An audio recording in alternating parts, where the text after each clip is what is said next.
तर आता मी एक सिंपल अनालिसिस पासून सुरुवात करतो आजच्या दिवसाची. Welcome to Phoenix trading. Nifty 50चा चार्ट आता लोड झालाय की हा आपल्या टॉपच्या 50 कंपन्या रिप्रेझेंट करतोय. आता निफ्टी 50 आहे त्याच्या मागच्या 50 दिवसाच्या कामगिरीपासून बराच वर आहे.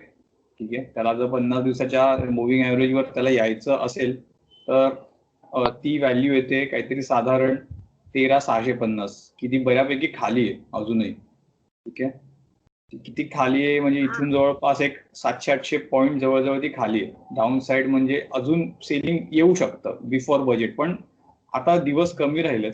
निफ्टीला खूप. प्लीज माईक बंद ठेवा प्लीज.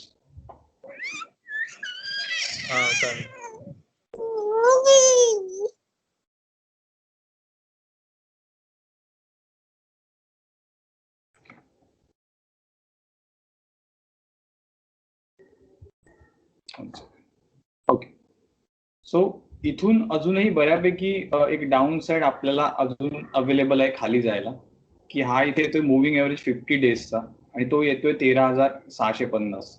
ठीक आहे, तर निफ्टीला कमी दिवसामध्ये खूप पटकन सेलिंग किंवा प्रॉफिट बुकिंग एक झटका येऊ शकतो बिफोर बजेट. जर बजेट खूप चांगलं असणार आहे असं जर वाटत असेल तर नक्की जास्त सेलिंग येईल ऍग्रेवेट, जिथे स्मॉल हँड आणि वीक हँड्स तिथे आउट होतील आणि शॉर्टर्स या वेळेस या ह्याच्यात खुशी देतील की आता मार्केट खाली जाणार. त्यांना ट्रॅप करण्यासाठी second reason. Third reason, premium option. Premium आता इतके हाय लेवलला गेलेले आहेत की जर तुम्ही कुठल्याही ऑप्शन्सवर काम करत असाल तर बी अवेअर. ते आपण थोड्याशा पुढच्या लेटर पार्टमध्ये बघू आपण कसं काम करायचं असतं. तर व्होलॅटिलिटी जसजशी वाढायला लागते तसतसे ऑप्शन्स प्रीमियम पण वाढायला लागतात. स्पेक्युलेटरनी कृपया हेज करून काम केलेलं बरं आहे आणि रिस्क डिफाईन स्ट्रॅटेजीजवर जर तुम्ही काम करत असाल बजेट प्ले करायला तर ठीक आहे, अदरवाईज लांब राहा. आणि सपोर्ट रेजिस्टन्स आपण बघितले तर निफ्टीसाठी ही कॅन्डल आता खूप इम्पॉर्टंट झाली आहे. मागच्या दिवसाची जी कॅन्डल झाली ती खूप म्हणजे खूप जास्त इम्पॉर्टंट झाली. शॉर्ट टर्म साठी सोपा प्ले, खेळणं खूप सोपं आहे की जर निफ्टीने हा लो ब्रेक केला तर निफ्टी स्लाइड होऊ शकतं खाली, किंवा जर वरचा हाय जर निफ्टीने काढला तर मग अगेन अपसाइड. इतका सोपा प्ले आता या कॅन्डलने दाखवलेला आहे, जे इथेही झालेलं होतं. हेच रिपिटेशन इथे झालंय. तुम्ही प्राइस ऍक्शन जर बघितली ते रिपिटेशन परत परत होत आहे. ह्याचे लो तुटत नाहीये जनरली. हा जो लो आहे तो तुटला नाहीये. तसाच हा लो डिफेंड होतोय का बघायचा आता. नाही झाला तरी हरकत नाहीये. There are multiple support out here. खूप काय निफ्टीमध्ये अगदी अतिशय भयान सेलिंग येईल किंवा असं काय आता वातावरणच नाही अजिबात. आणि बजेट खूप चांगलं येणार आहे हे तर नक्की आहे, कारण की द्यावंच लागेल त्यांना. सो निफ्टीचा 50 दिवसाचा मुव्हिंग ऍव्हरेज 13,650 आहे. माझ्या मते जर निफ्टी इथे कुठे जर आलाच तर it's a good opportunity to buy. या 3-4 दिवसात जर निफ्टी अचानक पडला, एवढा पडणार नाहीये मला तर वाटत नाहीये, पण मार्केट आहे. आपण मी म्हटलं तसं काही अझम्पशन करायचं नाही, फॉलो करायचं. तर निफ्टीमध्ये 2-3 दिवसात एक चांगला फॉल आला तर it will be a good opportunity to add, की मी इथे ऍड करेन चांगलं बऱ्यापैकी. सो हा एक सपोर्ट निफ्टीसाठी खूप इम्पॉर्टंट आहे. आता आपण बघणार आहोत निफ्टीचे sectoral indices. Okay, sectoral indices आपण मागे पण आय थिंक दिवाळीच्या एकदा लक्ष्मीपूजनला आपण अनालिसिस केलेलं होतं. त्यावेळी मी ऑटो आणि इंजिनिअरिंग स्टॉक सांगितलेले होते आणि तुम्ही बघताय त्याच्यानंतर काय झालं ऑटोमध्ये. सो आता पण आपण तसंच एक स्टडी करणार आहोत इंडायसेसचा, की इंडायसेस काय म्हणतात, म्हणजे सेक्टरल ओव्हरऑल सेक्टरल पाथ कसे, चार्ट्स कसे 50 डेजवर स्पेसिफिकली. म्हणजे 50 डेज मी का घेतलं की मागच्या 3 महिन्याची कामगिरी मी बघतोय क्वार्टरली टू क्वार्टरली. सो ते जास्त इम्पॉर्टंट असतं बघण्यासाठी. तर निफ्टी 50 मी काही इंडायसेस आता एक प्रीसेट लावून ठेवले तिथे, तर ते आपण एक एक बघायला लावूया. पहिला मी बघतोय Nifty pharma. Nifty pharma exactly 50 day moving ऍव्हरेजवर सपोर्ट घेऊन उभा आहे. ओके, हा जेव्हा 50 डेजवर आला एक चांगला बाउन्स देऊन तो वरती गेलेला आहे. सो इथे पण पॉसिबिलिटी आहे की हा इथून एक वरची अपसाईड घेऊ शकेल, कारण की फार्माला आता दिवस चांगले फार्माचे आणि चार्ट वाईज एक तो चांगला मला वाटतोय की या पोझिशनला इथे उभा येतो. आता ह्याचा उपयोग कसा करायचा. आता निफ्टी फार्मामध्ये जे काही फार्माचे स्टॉक्स आहेत ते स्टॉक्स तुम्हाला काढून बघावे लागतील की ते चार्ट्सवर कसे दिसतात. म्हणजे फॉर एक्झाम्पल मी लुपिन घेतला, रॅन्डम कुठलाही स्टॉक घ्यायचा, तुमचे होल्डिंग असतील तर त्याच्यात कसं करायचंय तुम्हाला. ओके, लुपिन आता त्याच्या 50 डे मुव्हिंग ऍव्हरेज पासून बराच वर आहे. ओके, सो माइट पॉसिबल की हा अजून थोडासा करेक्ट होईल 2-3 दिवसात, तोपर्यंत हा ह्याला कॅच करेल आणि इथून एक बाउन्स देऊन तो वरती जायची शक्यता.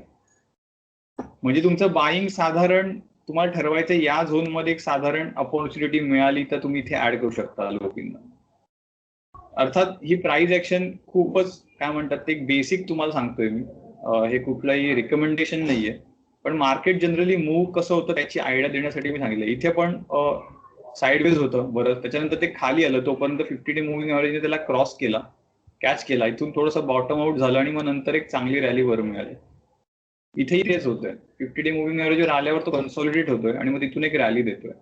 आता परत चान्स आहे की हा कुठेतरी असा जाईल आणि तोपर्यंत प्राइस ऍक्शन इथे कॅच करेल आणि इथून परत एक वरची मूव्ह मिळू शकते. सो हे जे आहे हे चालूच राहणार आहे.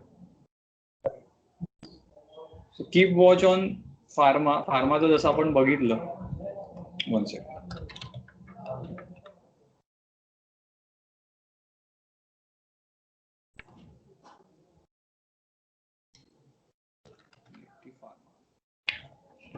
निफ्टी फार्मा एक ओव्हरऑल चांगल्या पोझिशनला उभा आहे.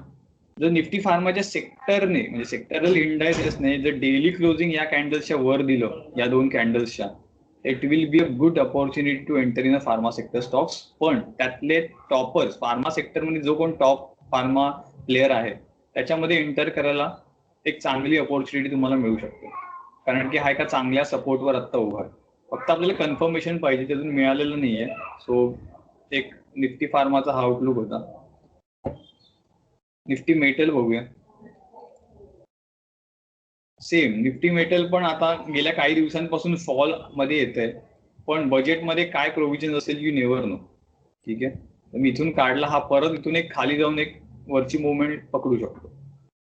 म्हणजे हा खूप लांब नाहीये, त्याच्या 15 दिवसापेक्षा खूप लांब नाहीये. त्यामुळे निफ्टी मेटलच्या स्टॉक्सवर पण लक्ष ठेवा की काही हिंदाल्को आहे किंवा असे काही स्टॉक्स आहेत जे चांगली रन देऊ शकतात अजूनही, किंवा JSW स्टील आहे. काही एक्झाम्पल बघू.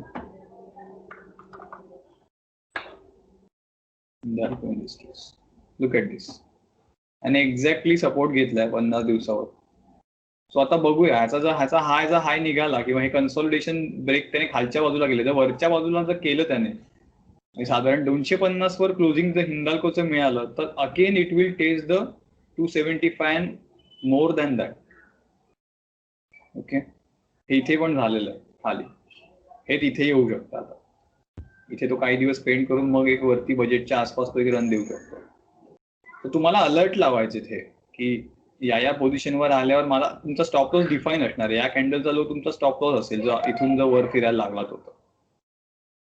ओके, आय होप इथपर्यंत क्लिअर आहे.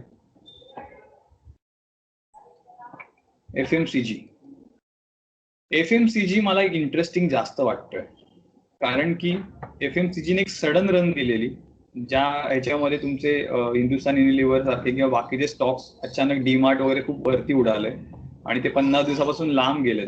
पण हिअर एफएमसीजी गिव्ह अप नाही करत आहे. आता तो काय करतोय, 50 दिवसाला ड्रॅग करून वर आणतोय. प्राइस तिथे उभी आहे, कसली वाट बघते यू ऑल नो, बजेटची. ठीक आहे, ज्यावेळी निफ्टी एफएमसीजी इंडायसेस इथून वरच्या बाजूला ब्रेकआउट देईल त्यावेळी एफएमसीजी रिलेटेड सगळे स्टॉक्स एक चांगली रन देऊ शकतात. त्याच्यामध्ये आयटीसी आहे. आयटीसी स्पेसिफिकली मी नाही घेणार, कारण की टोबॅकोवर अजून काहीतरी त्यांनी लावलं इन्कम टॅक्स साठी तर प्रॉब्लेम होऊ शकतो. पण बाकीचे एफएमसीजी मध्ये म्हणजे डाबर आहे, त्याच्यानंतर तुमचा हिंदुस्तान युनिलिव्हर आहे, बरेच चांगले टॉपचे जे आहेत ते उभे आहेत. लुक ॲट दिस, कालची मूव बघा हिंदुस्तान युनिलिव्हरची. अख्खा मार्केट पडलेलं आहे पण HUL का वरती चाललं. इट्स अ सेफ झोन किंवा बजेटमध्ये काहीतरी आहे, आणि इथे टेम्पररी एक रिट्रेस केली आणि इथून तो परत चाललाय वरती. आता ही लेवल आता तो डेफिनेटली उडवणार आहे, कारण की आता तो परत सपोर्ट घेतोय आसपासचा, म्हणजे 50 दिवस त्याला येतोय कॅच करायला, आणि हा अजून 1-2 दिवस हवं तर टाइमपास करून मग एक वरती चांगला ब्रेकआउट देऊ शकतो. सो जर मी चार्ट वाईज विचार केला तर चार्ट मला काही घाणेडे दिसत नाहीत कुठले, की मार्केट पडलंय नो डाऊट. जर निफ्टी 50 आपण चार्ट आत्ताच बघितला, निफ्टी 50 मध्ये मार्केट पडलंय, but if you see the sectoral analysis, तुम्ही रीडिंग बिटवीन द लाईन्स आपण म्हणतो.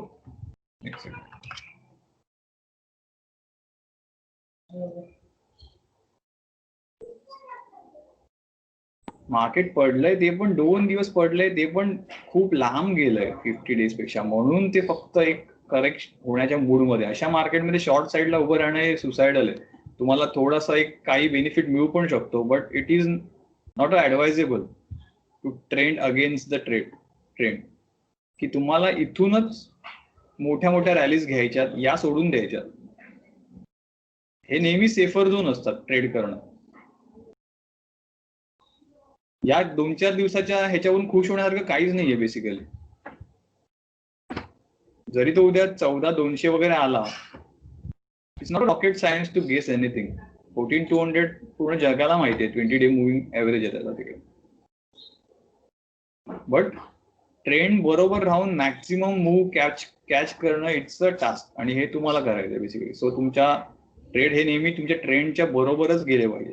ट्रेंडच्या अगेन्स्ट जर ट्रेड करायला गेलात आउट ऑफ फिअर किंवा आउट ऑफ काय म्हणतात ते, की आधीच गेस करायची मूव्ह आणि मॅक्झिमम बेनिफिट मिळवण्याला मी कसा टॉपला शॉर्ट केला वगैरे, ते ह्याच्यात कामाला येणार आहे. हा, डाऊन ट्रेंड स्टॉक असेल तर त्याला डेफिनेटली ठोकायचंय राईजवर.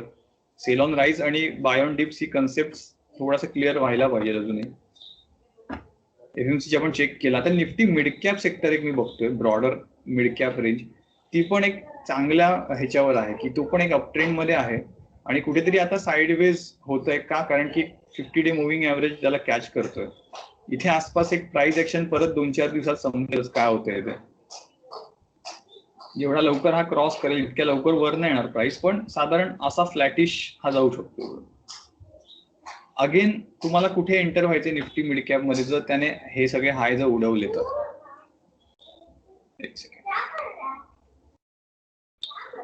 एक सेकंड. ओके, हा रेजिस्टन्स जर निफ्टी मिड कॅप इंडायसेसचा जर क्रॉस झाला इथून, तर एक अजून साधारण एवढी मूव अजून एक मिळू शकते.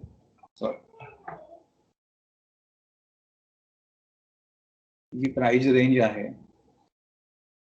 ही प्राइस रेंज अजून वरती एवढी ड्रॅग होऊ शकते. So you can see target around 9,000 also, जर वरच्या साईडला ब्रेकआउट आला तर. आणि डाऊन साईड तर यू नो, ठीक आहे, जितका डाऊन साईडला जाईल तेवढं तर जास्त चांगलं आहे. पण प्रॉब्लेम इज दॅट की सगळ्यांना जर डाऊन साईडचे सपोर्ट माहिती आहे तर तिथपर्यंत मार्केट खेचेल का? मार्केट तुम्हाला माहित असलेल्या लेवलवर कधीच येत नाही. एक तर त्याच्या खाली जाईल अजून, किंवा वरतूनच फिरेल. इथे मार्केट कधीच येणार नाही. ही लेवल सगळ्यांना माहिती आहे मार्केटमध्ये. निफ्टी 14,200 सगळ्यांना माहिती आहे आता. तिथे मार्केट कधीच फिरणार नाही तिथून एक्झॅक्ट. ते 14,000 13,800 पण जाईल, किंवा आहे त्या लेवलवरून पण फिरेल. आता तर तुम्हाला एक झोन ठेवावं लागतं, एक्झॅक्ट लेवल नसतात कधी, झोनिंग मध्ये काम करावं लागतं तर जास्त बेनिफिट घेता येईल त्याला. निफ्टी बँक सगळ्यांचं आवडतं आहे. निफ्टी बँक पण आता त्याच्या 50 दिवसावर यायच्या तयारीत आहे. हा निफ्टीपेक्षा जास्त लवकर त्याच्या 50 दिवसावर येतोय. इथेही प्राइस ऍक्शन तीच झालेली होती, त्याच्या जवळ आलेला तो, आणि आताही तो जवळ आलाय. 1 सेकंड.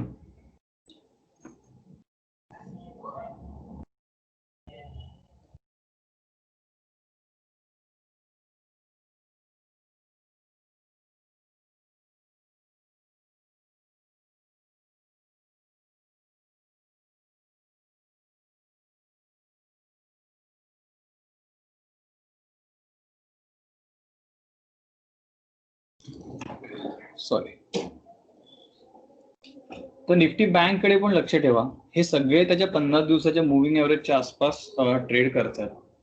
आणि ब्रेक झाला, हा समजा ब्रेक झाला, डिझाईन क्लोज झाला, तरी पण बजेटची वाट बघायची, कारण की बजेटमध्ये मी म्हटलं तसं एक्झॅक्ट लेवल मार्केट कधीच फॉलो नाही करते. तुम्हाला खाली तरी ट्रॅक करेल किंवा इथूनच वर आधीच फिरवून टाकेल. ओके, सो कुठेही मार्केट जो फॉल येणार अशी जी फिअर आहे ती आता मला चार्टवर जर बघितलं आपण, तर चार्ट कुठेही काही प्रॉब्लेमॅटिक दिसत नाही मला. प्रॉब्लेम कोणासाठी, ज्यांनी वरती फक्त बाईंग केले त्या लोकांसाठी प्रॉब्लेम आहे. हॅलो,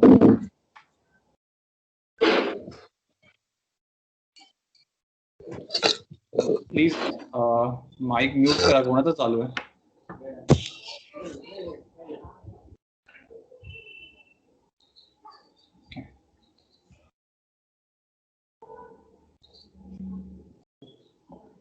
पीएससी आणि इम्पॉर्टंट सेक्टर आहेत आता शेवटची मी ठेवली आहेत Nifty auto, Nifty PSC sector आणि पीएसयू सेक्टर. ओके. दरवेळेचं बजेटमध्ये या गोष्टींवर भर येतो. पीएसयू बँक जे असतात, एसबीआय किंवा Canara bank, bank of Baroda किंवा अशा ज्या नॅशनलाइज बँक आहेत, त्यांच्यासाठी काही ना काही त्यांना जिवंत ठेवण्यासाठी काहीतरी सलाईन दिली जातात नेहमीच्या बजेटमध्ये. सो यावेळी पण असणार आहेत ती. पीएससी सेक्टर पण आहे, त्याचे चार्ट आपण बघू. आणि निफ्टी ऑटो, हे निफ्टी हे सगळे 50 दिवसाच्या आसपास जर हॉवर करतं, तर निफ्टी ऑटो पण आपण जर बघितला, निफ्टी ऑटो बराच लांब गेलाय. ठीक आहे, बराच लांब गेलाय त्याच्या 50 दिवसाच्या मूव्हिंग एव्हरेज पेक्षा. आणि ही जी कॅन्डल आहे ती कुठेतरी प्रॉफिट बुकिंग इंडिकेट करते. तर मला असं वाटतं की थोडं एक याचा जो क्लोज आहे आणि हा जो क्लोज आहे, ह्याचा जो मीन काढला तर मला हा एक सपोर्ट मिळतो. तर कुठेतरी आता येणार 3-4 दिवसात इथे कुठेतरी निफ्टी ऑटो यायला हवा आणि हा एक ऍव्हरेज तोपर्यंत त्याला कॅच करेल आणि मग इथून परत त्याची अपवर्ड जर्नी सुरू होऊ शकते around budget. So this might possible की हा निफ्टी ऑटो पण एक चांगली संधी इन्व्हेस्ट करायला जर खाली आला इथून तर. किंवा मग काय, मग हा हाय तुटला तर मग फ्रेश बाईंग त्याच्यामध्ये सुरू होईल. These are the to possibilities.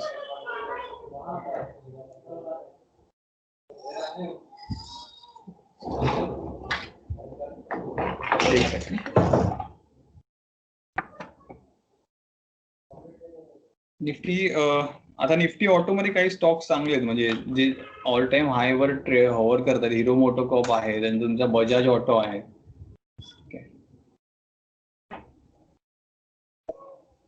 वीकलीवर किंवा मंथलीवर गेलं तरी मंथली चार्टवर बजाज ऑटो एका चांगल्या पोझिशन मध्ये आता.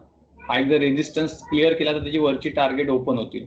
आणि ज्या तऱ्हेने हा ऍडव्हान्स होतोय, मला तर डेफिनेटली वाटतं की 4,200 कडे आरामात इथून जायला हरकत नाही. Hero MotoCorp. ठीक आहे. एक बजाज ऑटो पण आहे, तो पण चांगला आहे चार्टवर. हा तर अजूनच स्ट्रॉंग आहे. Look at this. Resistance clear केला, मागच्या महिन्यात त्याने रेजिस्टन्सवर क्लोज दिला. इथे एंटर केला असतं तरी तुम्हाला एक चांगले रिटर्न याच्यात मिळाले असते. Simple analysis. इथे काही यूज करायची गरज नाही आहे. प्राइस ऍक्शन्स इनफ आहे. फक्त मुव्हिंग ऍव्हरेजवर लक्ष ठेवा. 50 दिवसाचा जनरली चांगला काम करतो. सो एक इथे अपॉर्च्युनिटी चांगली आहे. मारुतीकडे बघितलं, तोही एक हेवी वेट आहे, हा पण चांगला झालाय. फक्त इथे एक लक्षात ठेवण्याची गोष्ट आहे, जर फिबोनाची रिट्रेसमेंट जर मी ड्रॉ केली तर चेक.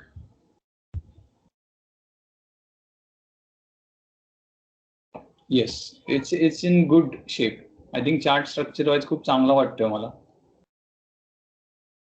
हा साधारण 7,600 7,500 इथे कुठेतरी मिळाला या झोन मध्ये, तर it will be a good opportunity to add. कारण की आता 4 व्हीलर मध्ये परत एक बूम येऊ शकते की बजेटमध्ये काहीतरी ऑटोसाठी चांगलं जर न्यूज आल्या, it will be a good chance to add. त्यामुळे जर आता 3-4 दिवसात जर काही सेलिंग आलं किंवा या आठवड्यात, तर चांगलं आहे मारुती सुझुकीसाठी पण. आणि येस, 50 डे मुव्हिंग ऍव्हरेज पण डेलीवर तो आपण आता जे काढलं 7,500 तो तिथेच येतोय. सो आय विल होप की हा इथे कुठेतरी येईल आणि आपल्याला इथून एक चांगली रन मिळता येईल, घेता येईल इथून.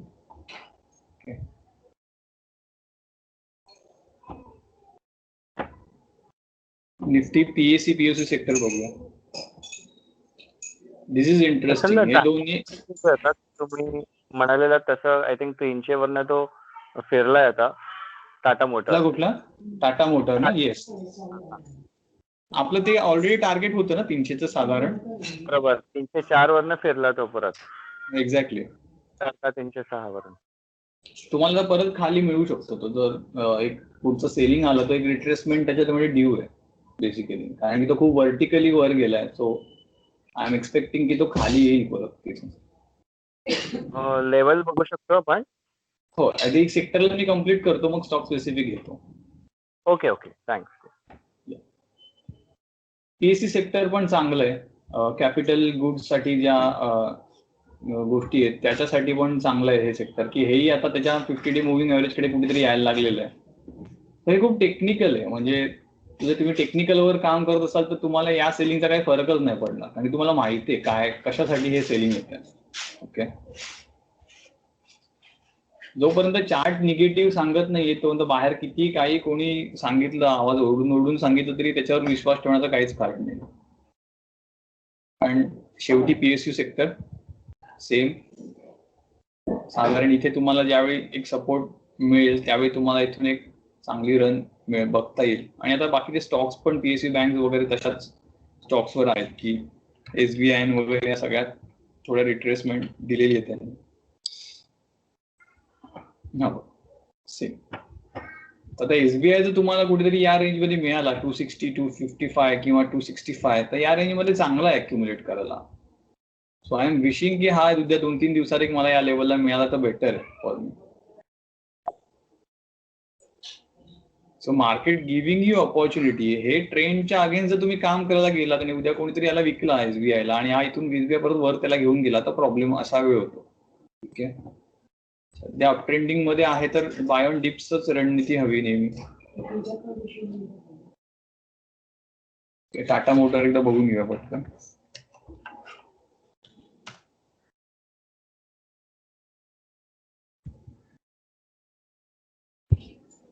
मी हे हा एक आय थिंक आपण त्या दिवशी रेजिस्टन्स एक बघितलेला बरोबर, आणि तो इथूनच म्हटलं सेलिंग येऊ शकतं 300च्या आसपास आणि तो तिथून फिरून खाली आलाय.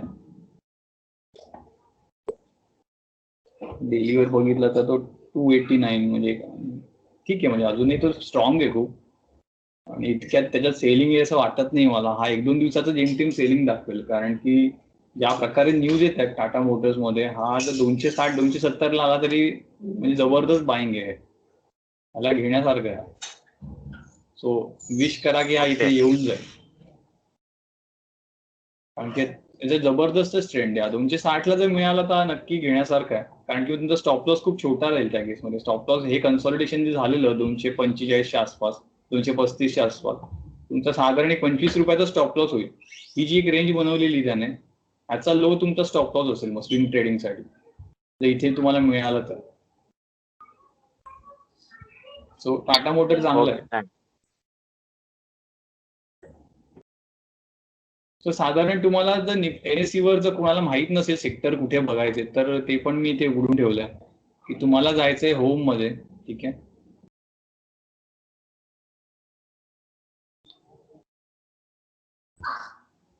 मार्केट डेटामध्ये इंडायसेस मध्ये जायचंय. मार्केट डेटा इंडायसेस, इथे तुम्हाला सगळे इंडायसेस दिसतील, म्हणजे Nifty 50, Nifty next 50, Nifty 100, 200, 500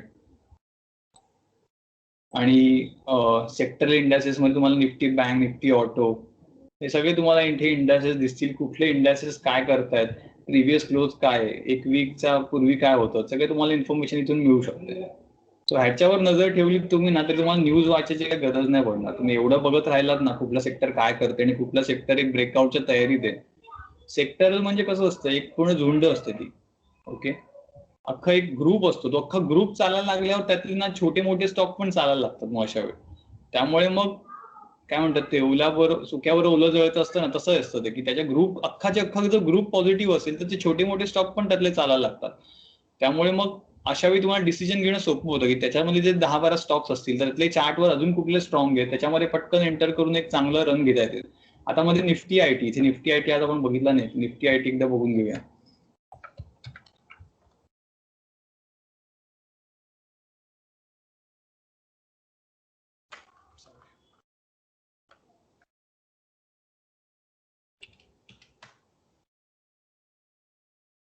Nifty IT काय झालं, इथे निफ्टी आयटी 2-3 दिवस पडला पण तो काय फॉल नव्हता, इट जस्ट लाईक रिट्रेसमेंट होती. इथून परत त्याने एक चांगली मूव्ह दिली 2-3 दिवस. आता ही मूव्ह सगळ्या आयटी स्टॉकवर रिफ्लेक्ट झाली. ओके, त्याच्यामध्ये TCS होता, इन्फोसिस होता. हा इथे जेमतेम 2-3 दिवस थांबला आणि त्या ह्याच्यातून त्याने परत एक चांगली रन दिली. तर हा अजूनही वर जायच्या तयारीत. म्हणजे जर तुम्ही फक्त इंडायसेस स्टडी करून जर त्यातले चांगले स्टॉक जरी काढले तरी तुम्हाला फायदा चांगला आहे त्याच्यामध्ये.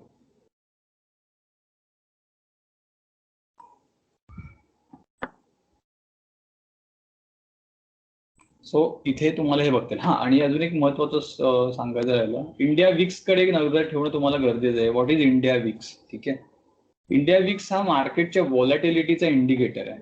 ठीक आहे. म्हणजे मार्केटमध्ये सेलिंग आणि बाईंग होतं त्याची जी रेंज असते, म्हणजे समजा निफ्टी आज 100 पॉईंट हल्लाय, ठीक आहे, उद्या तो 150 पॉईंट हल्लाय, हाय लोचे डिफरन्स जर पकडला, परवा जर 200 पॉईंट हल्लाय, जर असं वाढत गेलं निफ्टीचं रेंज वाढत गेली तर ती व्होलॅटिलिटी वाढत जाते निफ्टीची, आणि ते कॅल्क्युलेशन करतो निफ्टी विक्स. ठीक आहे. आता निफ्टी विक्सचा जर मी चार्ट बघितला तर हा एका रेंजमध्ये अडकलाय, परफेक्ट एका रेंजमध्ये चाललाय, कारण की मार्केट पण तसंच चाललंय. ओके. मार्केटमध्ये काही न्यूज नाही आहेत सध्या, जे काय आहे ते म्हणजे लोकांना माहिती आहे एकाच डिरेक्शनला मार्केट वरवर चाललंय, त्याच्यावर काही अजून होत नाही. But at the same time निफ्टीचा विक्स म्हणजे व्होलॅटिलिटी इंडेक्सेस आता म्हणजे व्हॅल्यू त्याची वाढत चालली आता हळूहळू. ओके. आणि नाव since last few days it is trading above its 50-day moving average. Okay. म्हणजे गेल्या 7-8 दिवस 10 दिवसापासून हा आता त्याच्या वरच्या लेवलवर ट्रेड करायला लागलाय. आता माझ्यासाठी ब्रेकआउट असेल 25. म्हणजे निफ्टी विक्स इंडियाने हा जर इथून ब्रेकआउट दिला तर मार्केटची व्होलॅटिलिटी शूट होईल खूप. अशा वेळी तुमचे स्टॉप लॉस जे तुम्ही नेहमी ठेवता ते फटाफट हंट होतील, आणि तरी मार्केट तर तुमचं टार्गेट हिट होईल, तुमचे स्टॉप लॉस हिट होतील आणि खूप विचित्र ट्रेड होतील त्याच्यामध्ये. सो अशा वेळी काय म्हणतात, अशा वेळी इंट्राडे ट्रेड्स किंवा फ्युचर ऑप्शन्स हे खूप केअरफुली करावे लागतात, किंवा त्याच्यामध्ये तुमचे लॉस होण्याचे चान्सेस बरेच असतात, कारण की रेंज वाढते. तर तुमची कॅपिटल ॲपिटाईट तेवढी नसेल एवढा लॉस सहन करायची, तर फक्त बघा मार्केटला, काय करू नका त्याच्यामध्ये, कारण की ही रेंज खूप वाढते अशा ह्याच्यामध्ये. तुम्ही बघितलं तर कोरोनामध्ये हा विक्स 85 पर्यंत पोहोचलेला होता. ठीक आहे. तर हे म्हणजे ही जी नेगेटिव्ह कोरिलेशन आहे ना याच्यामध्ये. Negative correlation. अच्छा, विक्स पण indicates fear in the market. Basically VIX indicates fear in the market. इथे फिअर वाढलेली होती खूप मार्केटची, आणि इथेही आता लोक आता आत्तापासूनच फॉलचा विचार करायला लागले मार्केटचा. म्हणजे मार्केटचे इमोशन्स तुम्हाला बेसिकली विक्स इंडिया दाखवलं. बरोबर. मी केव्हाची वाट बघतोय फॉलची. मार्केट ते एवढं सोपं नाही ना, लोकांना इतक्या इझिली देणार नाही ते. म्हणजे ती मार्केटची सायकोलॉजी आहे की सगळेजण जेव्हा फॉलची वाट बघतायत तेव्हा जर फॉल आला तर मग काय बघायलाच नको. बरोबर आहे. बरोबर. म्हणजे माझ्या लेक्चरमध्ये क्लासच्या टेक्निकल अनालिसिसमध्ये ह्याच्यावर जास्त भर देतो, पण इथे मग मी सांगतो की सिंपल वेवर आणतो. मार्केटला MBA आणि फायनान्स करून समजून नाही घेता येणार तुम्हाला मार्केटला समजायचं असेल तर तुम्हाला गल्लीतल्या भाजी मार्केटमध्ये जा, मग तुम्हाला स्टॉक मार्केट जास्त समजेल. पण प्रसन्न, इथे क्वेश्चन आहे म्हणजे मला की विक्सची एक अशी काही म्हणजे आपण स्टेबिलिटी पर्सेंटेज असतो का, म्हणजे आता स्टेबल झाले मार्केट म्हणतो ना आपण, तर ते स्टेबल झालंय मार्केट म्हणजे काय की हा त्याचा ऍक्च्युअली स्टेबल पॉइंट आहे मार्केटचा. 20 आणि 12 ही जी रेंज आहे ना मार्केटची, इथे मार्केट स्टेबल होतं दरवेळी. 12 to 20 ना. 12 to 20. आणि जर त्याच्याहून जर खाली गेलं तर मार्केट एकदमच संथ होतं, म्हणजे मग अजूनच त्याच्यामध्ये काही हे नसतं, किंवा मार्केट खूप वन डिरेक्शनली चालायला लागतं. पण शक्यतो त्याच्या खाली जात नाही मार्केट. इफ यू सी 10च्या खाली 9च्या खाली मार्केट गेलं नाहीये जवळजवळ 2-3 वर्षात. हा एक साधारण 8चा एक त्याचा हे असतो, हा एक सुपर त्याचा बेस रेडी असतो. ह्याच्यावरच मार्केट काय म्हणतात ते बिहेवियर पॅटर्नचं मार्केटचा ह्यावरचा मॅक्स टी मॅक्स तुम्ही घेऊ शकता. हा एक वरचा आता एक बजेटच्या दिवशी होणार आहे ना थोडं वर खाली. येस बजेटच्या आसपासच ते होतं, त्याशिवाय काही होत नाही. आणि तो पिरियड सोडून द्यायचा, म्हणजे बजेटच्या आसपासचा पिरियड सोडून द्यायचा जनरली. तेव्हा खूप व्होलॅटिलिटी असते, तेव्हा काही न करणं हेच बरोबर आहे. त्यावेळी तुम्हाला काय अभ्यास करायचा आहे की कुठल्या सेक्टरमध्ये सायलेंटली व्हॉल्यूम येतोय, तो बेसिकली तुम्हाला अभ्यास करायचा आहे की सेक्टरल. ते पण मी आज सांगणार होतो. किती वाजले, लेक्चर मोठं व्हायला नाही तर तुम्ही कंटाळा सगळे. मी तर आत्ता चालू 10 मिनिटापूर्वी. नाही आम्ही कंटाळणार नाही, बोर होत नाहीये. नाही ते एवढं इंटरेस्टिंग सांगता तुम्ही की शक्यच नाही कंटाळणं. तर मी अजून एक पॉइंट होता तो सांगायचा होता की तुम्ही screener.com वर गेलात ना तर इथे तुम्हाला सेक्टर मिळतील direct. So this is a very useful tool. ठीक आहे.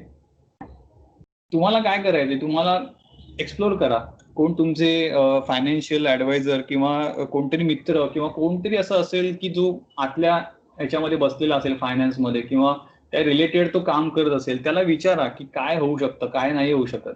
मगाशी म्हटलं तसं न्यूज चॅनल नका बघू, कोणतरी तिथे प्रॉपर वर्किंग करताय आतमध्ये अशा लोकांशी समजा बोलायला वेळ मिळाला तुम्हाला, किंवा मग मॅगझिन्स चांगली चांगली असतात बिझनेस आउटलुक संदर्भात, ती थोडीशी वाचा. त्याने फक्त आयडिया घ्या. ओके, त्याने एखादा स्टॉक स्पेसिफिकली सांगितलाय म्हणून लगेच तोच घेतला असं नाही करायचं. आपल्याला काय करायचं, आपल्याला सेक्टरल अनालिसिस करण्यासाठी आपल्याला एक अंदाज घ्यायचा आहे काय होतं. आता मला असं वाटतं की अल्कोहोलिक बेव्हरेजेसवर तुमचं टॅक्स वाढवू शकतो आणि त्याने प्रॉब्लेम होऊ शकतो. तर अल्कोहोलिक बेव्हरेज मध्ये इथे गेलो मी तर मला ते सगळे स्टॉक्स दिसतील. ओके, तर हे स्टॉक्स पासून मी थोडासा लांब राहीन. मग अशा वेळी मला माहिती असेल हा स्टॉक जर म्हणजे रॅडिको खेतान काय करतोय मला माहिती असेल ऑलरेडी, सो मी याच्यापासून थोडासा लांब राहीन. मग की मला असं जर वाटलं की बजेटमध्ये ह्याला निगेटिव्ह रेटिंग होणार आहे किंवा ह्याच्यावर टॅक्स कन्झम्पशन अजून वाढवतील तर मग थोडंसं लांब राहायचं. पण ऍट द सेम टाइम जर मला असं वाटलं ठीक आहे की बेअरिंग्स बनवणाऱ्या कंपन्या, आणखी इंजिनिअरिंग आता जास्त चांगलं आहे, जे फोर्जिंग्सच्या कंपन्या आहेत या सगळ्या चांगल्या करण्याच्या बेतात आहेत, so I will check that की काय आहे बाबा. ओके, की मला एसकेएफ इंडिया चांगली मिळाली किंवा बेअरिंग्स एनआरबी बेअरिंग्स आहे व्हॉट एव्हर, हे बेअरिंग्स कंपन्या चांगल्या करतात का, तर मग मी त्याच्यामध्ये जाऊन बघणार की कंपनी काय करते. ओके, कंपनी चांगली आहे, डेप फ्री आहे, फक्त ग्रोथ ह्याने अजून दिलेली नाहीये. बट यू नेव्हर नो, आता अचानक इन्व्हेस्टमेंट आली तर हा काही करू शकेल, इथून वर जाऊ शकेल. 200 दिवसाच्या मुव्हिंग ऍव्हरेजवर प्राइस ट्रेड करते, which indicates a good thing. ठीक आहे, सेल्स कंपनीचा ओके ओके आहे. जो जून मध्ये एवढा कमी झालेला तो त्याने रिकव्हर केलाय खूप, त्याने तो परत त्याच्या लेवलवर आलेला आहे sales. It's a good sign की तो कोरोनाच्या ह्याच्यामधून तर बाहेर येतोय ती कंपनी. सो हे तुम्हाला एक थोडंसं एक अंदाज येईल या साईटवरून की streamer.com वरून की तुम्हाला नक्की तुम्ही जे कंपनी ज्या बघताय तिचा एक काय म्हणतात ते कुंडली तर बघावी लागणार ना, काय करते कंपनी ती बेसिकली.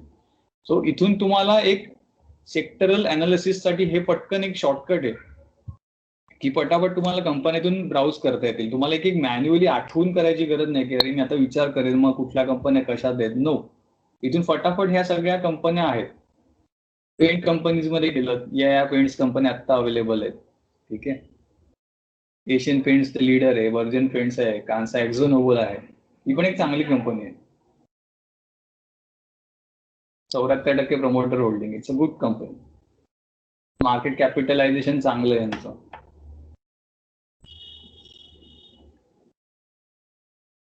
फक्त हा एक्सपेन्सिव्ह स्टॉक आहे जरा, 9.8 टाइम्स ऑफ बुक व्हॅल्यू, पण ठीक आहे. नेसले सारखे स्टॉक्स तर म्हणजे अजून भयंकर लेवलवर आहेत.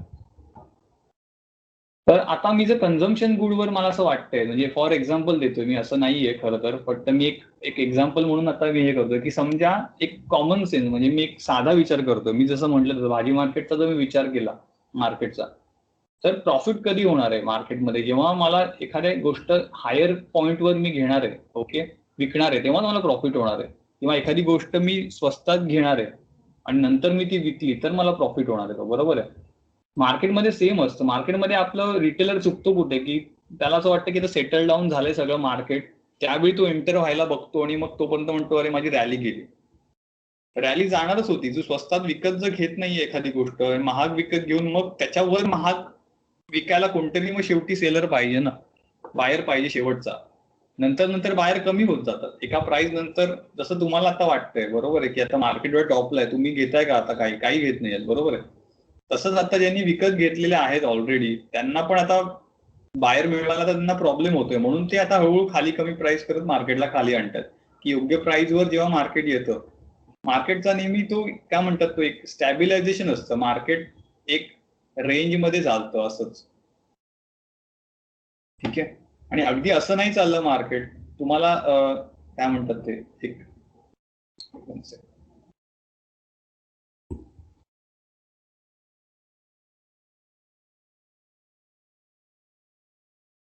मार्केट हे किती वर्ष जर असं जर एक अपग्रेड तरी चाललेली असली तर तुम्हाला एक जर स्टडी करायचं असेल तर तुम्हाला ह्याची मिडल लाईन नेहमी ड्रॉ करावी लागते. हा मार्केटचा इक्विव्हॅलंट असतो किंवा हा इक्विलायझर असतो मार्केटचा. नेहमी इथे आल्यावर ऍक्शन होते मार्केटमध्ये, इथे नेहमी प्रॉफिट बुकिंगच होतं आणि इथे नेहमी बाईंग होतं. तुम्हाला जर हा इक्विलायझर बरोबर पकडता आला मार्केटचा तर तुम्ही प्रॉपरली ट्रेड करू शकाल. हा पॉइंट कळणं खूप महत्वाचं आहे. हा तर समजणं सोपं आहे, पण मार्केट असं साईडवेज नसतं. मार्केट हे ऑल टाइम बुलिशच आहे मार्केट. पहिली गोष्ट म्हणजे मार्केट बुलिश आहे. लॉंगर टाइम फ्रेम जर बघितली तर आपल्याला बाय ऑन डिप्सच करायचं आहे. आय थिंक कुठल्या तरी ग्रुपवर मागेही चर्चा झालेली, मी म्हटलं स्टॉप लॉस हा फक्त सिलेक्शनलाच ठेवायचा तुम्हाला. कंपन्या अशा ठेवायच्यात की त्या चांगल्याच काम करणार वर्षानुवर्ष. मग तुमचं काम काय उरतं की बाय ऑन डिप्स करायचं, दॅट्स इट. स्टॉप लॉस येतच नाही तिथे. उलट खाली गेली कंपनी तर चांगलं करायचंय. फक्त तुम्हाला इथे नजर ठेवावीत लागणार की ज्यावेळी इथून कंपनीचे रेकॉर्ड बिघडायला सुरुवात झाली, अचानक बॉरोइंग वाढलंय, पण त्याच्या अगेन्स्ट फिक्स असेट काही कंपनीने घेतली नाहीये. ओके, फिक्स असेट साठी बॉरोइंग घेणं इट्स अ गुड म्हणजे काय गुड प्रॅक्टिस, ठीक आहे. पण जर विदाऊट काही करता अचानक वाढलंय तर मग प्रॉब्लेम आहे. तसं मला एक ब्रिटानियामध्ये जाणवतंय की ब्रिटानियाचे प्लांट वगैरे काही न्यूज नाहीयेत त्यांच्या, तरी पण त्यांचं बॉरोइंग अतिशय अचानक वाढलंय. सो मी त्याच्यातल्या होल्डिंग काढून घेतल्या. ब्रिटानिया 50% प्रमोटर होल्डिंग ओके आहे. मार्केट कॅपिटलायझेशन जबरदस्त आहे, ठीक आहे. बट जर बघितलं तर बुक व्हॅल्यू पेक्षा तो स्टॉक एक तर भयंकर महाग आहे. 30 पट्टीने महाग येतो. ओके, बुक व्हॅल्यू पेक्षा. It's not a good sign. Plus त्याचं बॉरोइंग सडनली वाढलेलं आहे. इथे 2009 साली 275 होतो. ओके ठीक आहे एवढं, आणि नंतर त्यांनी कमी कमी करत आणलं बॉरोइंग, ठीक आहे. म्हणजे डेट फ्री करण्याकडे प्रवास सुरू झाला. It's a good sign. And suddenly this happens.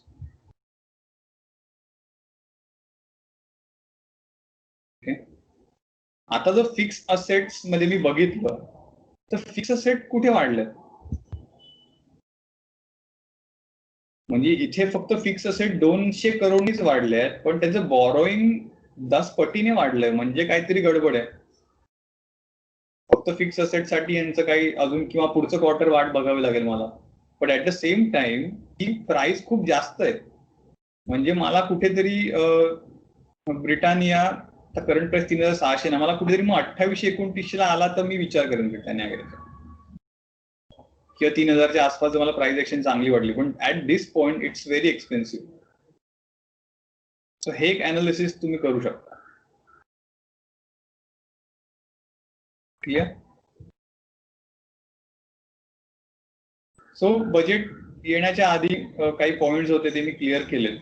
की मला असं वाटलं की तुम्ही या ह्याच्याने असा स्टडी केलात आणि असा अभ्यास केला तर शेअर करा ग्रुपवर. आपला ग्रुप आहे व्हॉट्सअपचा, माहिती आहे तुम्हाला, आणि नसेल तर मी शेअर करेन तो याच लिंकवर.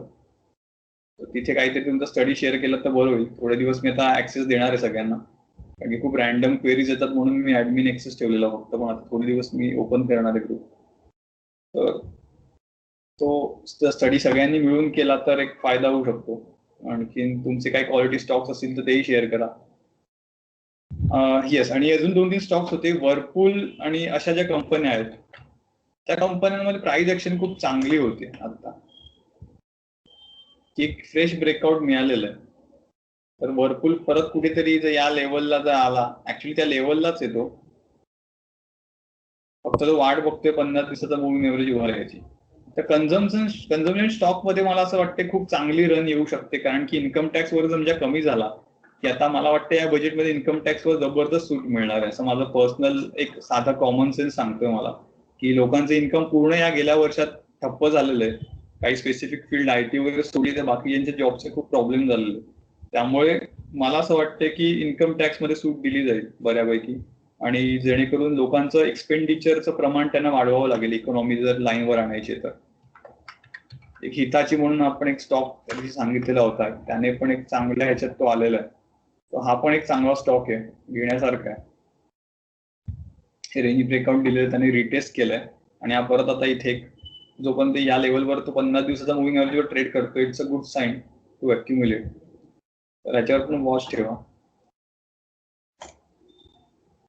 इन्फो एज स्टॉक मला चांगला वाटतोय. Naukri.com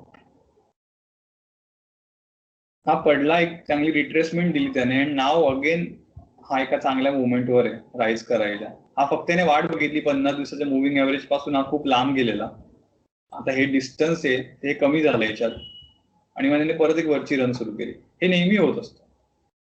ओके, हे नेहमी होत असतं. तर या लेवलला जर तुम्हाला मिळाला तर हा इथून एक तर हे पहिलं टार्गेट आहे त्याचं, टार्गेट 1 हे आहे, आणि टार्गेट 2 ह्या जर हा जी रेंज होती अजून ज्या वरची टार्गेट 2 ची रेंज त्याची ओपन अप होईल जर गेला तर. सो ते काही पॉइंट होते आजचे. एक 10-15 मिनिटं आहेत अजून, काही स्टॉक स्पेसिफिक असेल तर आपण बोलू शकतो, अदरवाईज माइंड अप करायला हरकत नाही. प्रसन्न, निफ्टी ट्रेड करताना पीसीआर पण बघायला पाहिजे रेग्युलरली. निफ्टी ट्रेड काय करताय तुम्ही त्याच्यावर डिपेंड आहे पीसीआर बघणं म्हणजे. ऑप्शन्स करताय, ऑप्शन्स करताय. ऑप्शन नाही, पीसीआर बघणं गरजेचं नाही आहे, कारण की प्रॉब्लेम असा आहे की what is PCR, okay, put call ratio, बरोबर आहे. राईट. पुट कॉल रेशो कशामुळे येतो? तुमच्या आपल्यासारखे ट्रेडर ट्रेड करतात त्याच्यामुळे पुट कॉल रेशो येतो, बरोबर आहे. उद्या सडनली मार्केटमध्ये काही प्राइस ऍक्शन झाली, आणखीन निफ्टी अचानक 200 पॉईंट पडला, त्याच्यानंतर ऑप्शन मूव्ह होणार आहे, बरोबर. Derivative, what is derivative, correct. पहिला प्रश्न हा आहे. Derivative is a price derive from the original price, बरोबर आहे, किंवा ओरिजिनल इन्स्ट्रुमेंट जे काय आहे ते. म्हणजे जेव्हा ओरिजिनल अंडरलाईंग आहे, जेव्हा ओरिजिनल इन्स्ट्रुमेंट हलेल तेव्हाच ऑप्शन हलणार, बरोबर आहे. जर ओरिजिनल इन्स्ट्रुमेंट नाही हललं तर ऑप्शनवर काही परिणाम नाही होणार, टाइम डिके होईल फक्त त्याच्यातला. त्यामुळे पुट कॉल रेशो हे पण बदलणार आहे. It is not a only thing to observe. माझ्यामध्ये जर तुम्ही निफ्टीचा चार्ट फक्त जर स्टडी केला, प्राइस ऍक्शन स्टडी केली, तेवढी इनफ आहे. There is no need to watch put call ratio, option data chain वगैरे, हे सगळं मिथ आहे. हे उगाच अख्खी दुनिया बघते ते, आणि त्याच्यावर ट्रेड करणं म्हणजे अक्षरशः मूर्खपणा. ओके. फक्त निफ्टी चार्ट तुम्ही ट्रेड करा आणि with a good money management. पहिली गोष्ट म्हणजे मनी मॅनेजमेंट तुमची खूप स्ट्रॉंग हवी त्याच्यामध्ये. कारण की रोज निफ्टी करणं मी ऍडवायजेबल नाही, म्हणजे सांगत नाही मी कोणाला निफ्टी ट्रेड करा, कारण की निफ्टी हा एका रेंज मध्येच असतो. तुम्ही स्टॉक स्पेसिफिक काम केलं आणि स्टॉक्स मधले चांगले चांगले हिरे जर काढता आले, आय थिंक आपल्या क्लासमध्ये मंदार आहे बहुतेक, मंदारला माहिती आहे की स्टॉक स्पेसिफिक काम करून किती रिटर्न जनरेट झालेले ऑलरेडी. त्यामुळे खूप जास्त रिटर्न मिळतात. विदाउट निफ्टीच्या बाहेरच खरी मजा असते, फार कमी लोकांना ती माहिती आहे. मी असं म्हटलं तसं, जिथे स्टेडियम मध्ये गर्दी असते तिथे मॅच होतच नाही. मार्केटचं उलट आहे. मार्केट जिथे कोणी नसतं तिथेच खरी मॅच होते. तिकडे बघायला जायची गंमत वेगळी. तुम्हाला हव्या त्या स्टँड मध्ये बसून मॅच बघता येते. माझं तर स्पष्ट मत आहे की ते निफ्टी बाजूला ठेवा, इक्विटी मध्ये ट्रेड करत राहा, खूप चांगला पैसा मिळतो. अजिबात ते स्टॉकचे ते इंडेक्स वगैरे ना बिलकुल ट्रेड करू नका. मी 2006 पासून मार्केटमध्ये, मी खरंच सांगतो, आजपर्यंत मी जर का ऑप्शन ट्रेडिंग केलं तर ती माझी अख्ख्या आयुष्यातली सगळ्यात मोठी चूक आहे. चुकून पण ऑप्शन ट्रेडिंग सगळ्यांनी ती चूक केलेली आहे, आय थिंक कोणावर, म्हणजे मी पण केले, प्रोबॅबली बऱ्याच लोकांनी केली असेल. म्हणून मला म्हणायचं आहे की ऑप्शन ट्रेड बिलकुल करू नका. किती झालं तरी ऑप्शन्स मध्ये जो सेलिंग करतो ना तोच किंग असतो. तोही हेजिंग करून जो सेलिंग करतो, ज्याकडे खूप कॅपिटल आहे आणि तो त्याच्या कॅपिटलचे 2% रिस्क घेतो, असाच सेलर नेहमी जिंकतो. ऑप्शन म्हणजे ना टोप्या लावण्याची काम आहेत, अक्षरशः टोप्या लावण्याची काम आहेत. तुम्ही काय होतं म्हणजे सिरियसली त्याच्यामध्ये ना छोट्या रिटेलरचं वाट लागते आणि मला ते वाईट वाटतं. बट आय कांट हेल्प की मी सांगून थकलो लोकांना. बट एनी हाव मी काय करू नाही शकत त्याच्यामध्ये, की प्रत्येकाचा वैयक्तिक प्रश्न येतो की काय ट्रेड करावं. बट माझं पर्सनली असं मत आहे की एखादी डिराईव्ह प्राइस ट्रेड करून मार्जिनवर लोन घेऊन, आपण लोन घेऊनच ट्रेड करतो. तुम्हाला ऑप्शनचे 7-8 लाख रुपये विकत घ्यायची ताकद असती तर मग काय होतं, आपण जे ऑप्शन ट्रेड करतो it's a working on loan. तर शक्यतो ते अवॉइड करा. जेवढा आपल्याकडे पैसा आहे तेवढ्या पैशातच जर काम करायला शिकलो आपण तर इट्स ऑलवेज अ बेटर, की थोडे पैसे 4 पैसे कमी मिळतील. पण ऍक्च्युली नाही, मार्जिन लेव्हरेज गेलंय ना आता. पण ऍक्च्युली आता नाही देत ते लेव्हरेज बंद झालं आता. लेव्हरेज बंद झालं असेलही, पण ते शक्यतो डिराईव्ह कुठले इन्स्ट्रुमेंट ट्रेड करू नका शक्यतो. अनलेस अँड अंटिल ऑप्शन्स का बनवले ह्याची जर आपण जर मूळ काढलं तर it's a hedging instrument. Option हे हेजिंग साठी बनवले instrument, it's not a tradable instrument. Okay, मोठमोठे जे ज्या कंपनीज आहेत, फिनान्स कंपनीज, त्यांचे क्लायंटचे मोठमोठे करोडोचे पोर्टफोलिओ इक्विटीमध्ये पडलेले असतात. त्याच्या अगेन्स्ट ते लोक ऑप्शन ट्रेड करतात. ते फक्त ऑप्शन घेऊन काम नाही करत कधी. उद्या काय झालं त्यांना म्हणजे ऑप्शनच्या अगेन्स्ट जर पोझिशन गेली तर त्यांना सांभाळायला इक्विटी पोर्टफोलिओ आहे त्यांचा, किंवा जर इक्विटी खाली यायला लागली तर ऑप्शन बट ऑब्वियस त्यांच्या प्रॉफिटमध्येच येणार आहे, कारण की त्यांच्या डिरेक्शनला जर मार्केट गेलंय तर. आणि चांगल्या कंपन्या काही काळाने वरच येणार आहेत, त्यामुळे ते हेच राहतात नेहमी. पण ते आपल्याला नाही जमत, कारण की आपल्याकडे आधी मुळात इक्विटी पोर्टफोलिओ कोणी बनवत नाहीये, कोणी त्याच्याकडे कोणी लक्ष देत नाही जास्त. किंवा स्विंग ट्रेडिंग केलं तरी काही प्रॉब्लेम नाही. रिटेलरना फक्त ट्रेस करायचं की कुठे मॅच चालली, म्हणून म्हटलं तसं मॅच जिथे चालली ते ओळखायला तुम्ही शिकलात ना. ऍक्च्युली तेच आपण क्लासमध्ये शिकवतो बेसिकली, की मॅच कुठल्या स्टेडियमला चालली आहे. जिथे सगळे असतात तिथे जाण्यात पॉइंटच नसतो ऑलरेडी. जिथे कोण नाहीये तिथे हजेरी लावायची आपल्याला. So that is all about swing trading. ते त्याच्या वेगवेगळ्या मेथड आहेत. माझा ऑप्शन एक्सपिरियन्स तर असा आहे 2 वर्ष. हा मार्च टू मार्च जितकं कमवलेलं असतं तेवढं सर्व झिरोच होतं. हा ते. आणि दुसरा त्रास म्हणजे मेंटली खूप आपण एक्झॉस्ट होतो त्याच्यामध्ये. मेंटली खूप त्रास होतो. म्हणजे तुम्हाला सांगतो, फिनान्शियली ठीक आहे पण अनस्टेबल होतो माणूस खूप, आणि त्याचे डिसिजन मेकिंग पॉवर कमी होते, त्यातले पेशन्स संपतात. ऑप्शन्स किंवा इंट्राडे करणाऱ्यांचे पेशन्स तुम्ही बघितले तर पेशन्स नसतात त्यांच्या, आणि ते परत त्या हॅबिट चांगल्या डेव्हलप करणं it will take huge time. कारण मला पण बराच वेळ लागला या सगळ्या गोष्टींमधून.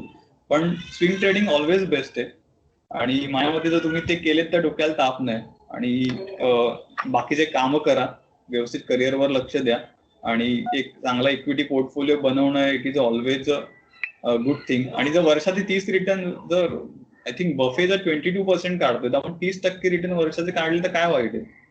अजून किती हवेत. म्हणजे जे युट्यूब चॅनल ट्विटरवर जी रॉकेट टेलिग्रामवर उडवतात आणि इतकं काढलं तितकं काढलं, म्हणजे प्लीज ते सगळं बंद करा जर कोणी बघत असेल तर.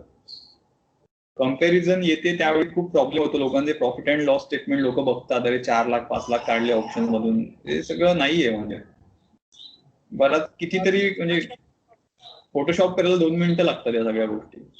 आणि प्रॉफिट नेहमी सगळेजण ब्रॅग करतात, लॉस कोणी सांगत नाही, तो प्रॉब्लेम. तसं नाही. रिसेंटली एक्झाम्पल सांगतो मी. माझा एक मित्र आहे, त्याने एका दिवसात 11 लाख कमवले. टायटन जेव्हा चालला ना तो एकदम, हो हो हो. आणि नंतरच्या 8 दिवसात 17 लाख कमवले.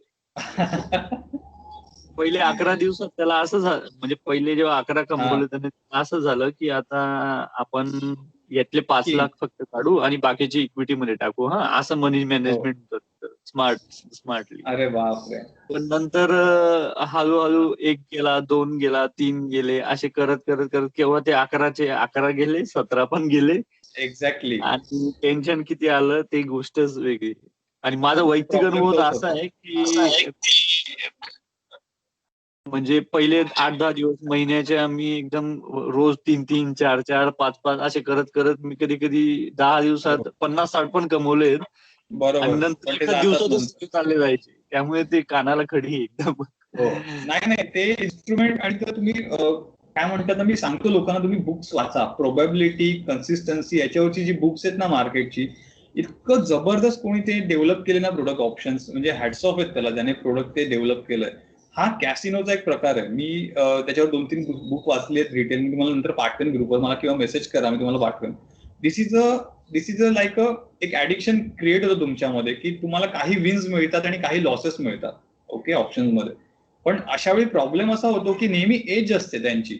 आता ऑप्शन मध्ये एज काय आहे? टाइम जो डीके आहे तो एज आहे ऑप्शनचा. ऑप्शन सेलरचा एज काय? ठीक आहे, तो टाइम डीके. त्यामुळे नेहमीच तुम्ही मागे असता. ऑप्शन बायर हा नेहमीच मागे असतो. अरे रेसमध्ये तुम्ही 10 पावलं जर मागूनच नेहमी काम करताय, there are like a less possibility that you will win the race. तुम्हाला मध्ये वाटेल की तुम्ही धावत धावत पुढे गेलायत, पण नेहमी टाइम बरोबर तुम्ही जिंकू नाही शकत.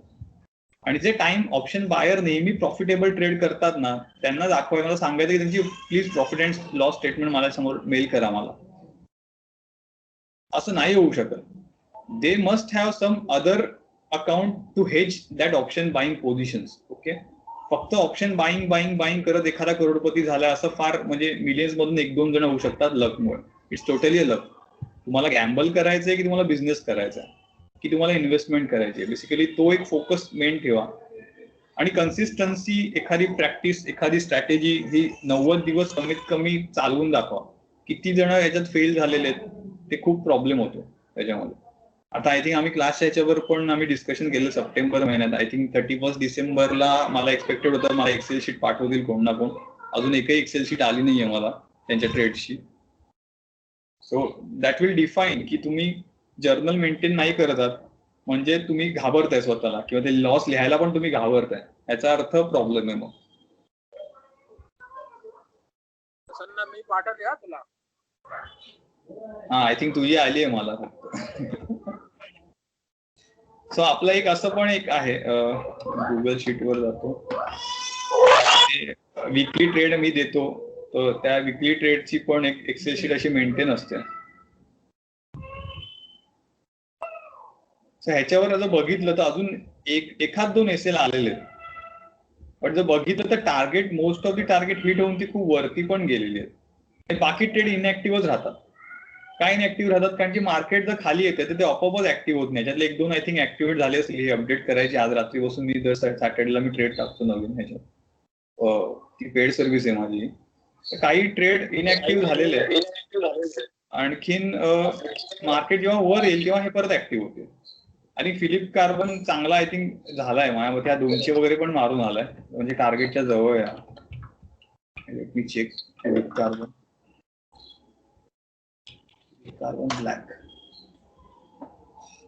198 ला, पण हा हाय 209 मारून आलाय. सो हा ट्रेड रन आहे आपला, चालू आहे. म्हणजे हा चालू आहे ट्रेड. 225 टार्गेट आहे आणि होल्ड करायचं आहे. स्टॉप लॉस दिलेला असतो, सगळं दिलेलं असतं. आणि हे विकली ट्रेड असतात, त्याच्यामध्ये काही झंझट नसते. तुमचा नोकरी धंदा सांभाळायचा आहे आणि वर्षाचं 30% एवढंच मिनिमम टार्गेट आहे. अगदी 10% जरी मिळालं तरी तुम्ही बँका म्युच्युअल फंड पेक्षा खूप चांगलं काम केलं. सो आय विल ऍडवाइज की, आणि येस, ह्या फिलिप कार्बन मध्ये चांगलं मला प्राइस ऍक्शन पण काय दिसलेली, हा एक चॅनल ब्रेकआउट दिलेला त्याने. बेसिकली एक चॅनल ब्रेकआउट होता, इथे चांगलं एक ब्रेकआउट दिले, एक ब्रेकआउट दिले, रिटेस्ट केली आणि मग उडालेला आहे. सो हा एक ट्रेड तुम्हाला मी दिलाय, तर याच्यावर वॉच ठेवा. आणि ती टार्गेट खूप मोठी आहे, मंथली बेसिसवर केलं मी तर हा बराच वर जाऊ शकतो इकडे. Keep watch on it. So that's it for the day. माझे बाकी क्लासेस सुरू होतील आता, 6 पर्यंतच वेळ होती. आपण भेटू परत. आणखीन काही टॉपिक्स असतील, तुम्हाला असं वाटत असेल सायकोलॉजी किंवा अजून काही डिस्कशन करायचंय तर मला मेसेज करा, आपण ते पण कन्सिडर करूया. ओके,